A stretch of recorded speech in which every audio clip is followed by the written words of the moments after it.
Thank you. And Lieutenant Commander Heff, did you receive the email question yet? No, we have not. But I would like to thank everyone on the call for being here. Admiral's going to have some closing remarks here in a second. But if you have any final questions or follow-up questions that you would like to ask, We have one. Yeah. Yeah, Admiral Andrew Lubin again. Ma'am, with the big slick down, with the big problem with the BP disaster, and the other leak that Chuck Simmons has been referring to, are you or your people going out and looking at all the other oil rigs in the Gulf to make sure that they've actually done the paperwork correctly, have enough emergency plans that are accurate, and that if this happens again, people won't be just kind of starting from scratch and looking around and hoping for the best? Can you identify who you are and which? Yes, I'm sorry. Yes, Andrew Lubin, Leatherneck Magazine. Okay, and I'm glad I have a chance because to answer that, because I do recall, come to think of it, I'm the 8th District Commander, and while I'm doing this response, my Chief of Staff is actually running the rest of the 8th District, and I do recall getting the alert on that other incident. It came to mind after I had answered the other question. So we are still paying very close attention to what's going on in the rest of the Gulf. Both the Coast Guard and the Minerals and Management Service. And I know for a fact the Minerals and Management Service actually surveyed every rig and every operation out there to see if anybody was involved in the drilling of relief wells or the activity that this particular rig was involved in when the accident occurred.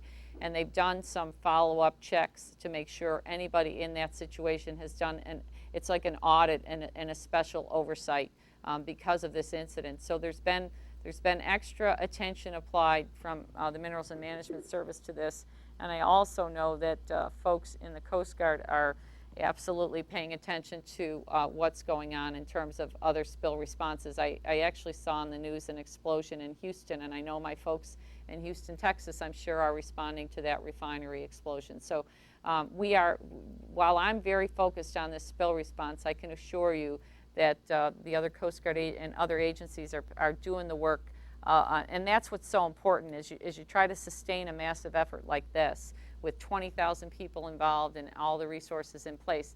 You know, we still have to get on with the rest of the country's business, and that's why it was not lost on me when Admiral Allen was named the National Incident Commander, and then we experienced an attempted terrorist attack in New York City that evening.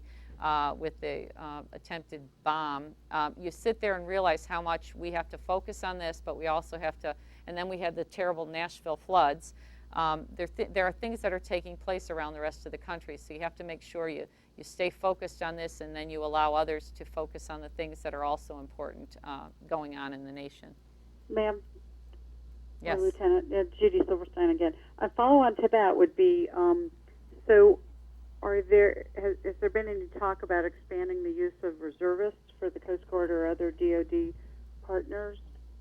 And then the second part of that would also be, you know, with hurricane season coming to the Gulf, are there further mitigation plans since, you know, we've been lucky with weather so far, so, you know. Yep. That's a great question. We actually did get a recall, stood up right away for up to 500 reservists for the Coast Guard, and certainly the National Guard was brought in to support the states. And you know, we've got a great surge capacity in this country to assist in something like this, and we're very fortunate to have that ability to surge when we need to. I know it was necessary and a godsend after 9/11. I know it was necessary and very helpful in Katrina and other things like that. But what we're now very focused on is what is the footprint needed to sustain this effort. And obviously, if they have success with Top Kill this weekend, if they have success with Top Kill, what might be needed might be less than what we have here now, but I don't want to get too far ahead. However, we do have folks in a planning cell that are looking at that sustainment plan. And think about it, it's not just the Coast Guard or the National Guard. I mean, it's NOAA, it's EPA, it's the Department of Interior Fish and Wildlife Service, it's the states, it's the counties, it's the parishes, it's the private sector. So there's so many people involved in this. We have to figure out how can we sustain this effort and minimize the impact economically and environmentally, and then still prepare for hurricane season and other things that may come. And we're very focused on that and in dialogue with the national teams and focused on that as well. Okay. And then thank you, Judy. We're wrapping up. We have 2 minutes before the end of the roundtable, Judy. If you have follow-on questions, please email, and I'll make sure to send that to Commissioner Heff. Thank you. Ma'am, the floor is yours. Okay. Well, thanks everybody for this time. It was really enjoyable to just sit here and be able to hear from you, because it's important to know what concerns you. It's important to stay on top of it. I'm going to walk away with a couple thoughts. Obviously, the transparency piece, which we've tried from day one. We want you to trust that I'm a public servant. I'm a federal public servant. I've been doing this for over 30 years, and I highly value my integrity and the fact that I want people to trust and believe that we're being as transparent as possible. I also walk away with an understanding and an appreciation for how important it is to, there is a larger national good that's coming from this. I did work on H5N1 preparedness, the pandemic preparedness, and I've done responses obviously to 9/11 and other things, and if I could just let you understand and appreciate the larger national good that comes from working through the things we've worked through here. It's a tremendous effort on the part of everyone involved, and I thank you all for your support and attention. And let's not forget that there are communities here along the Gulf Coast. What was most on my mind when I got here, and I've lived in New Orleans for a year, what was most on my mind is that the Gulf Coast communities have been impacted a lot.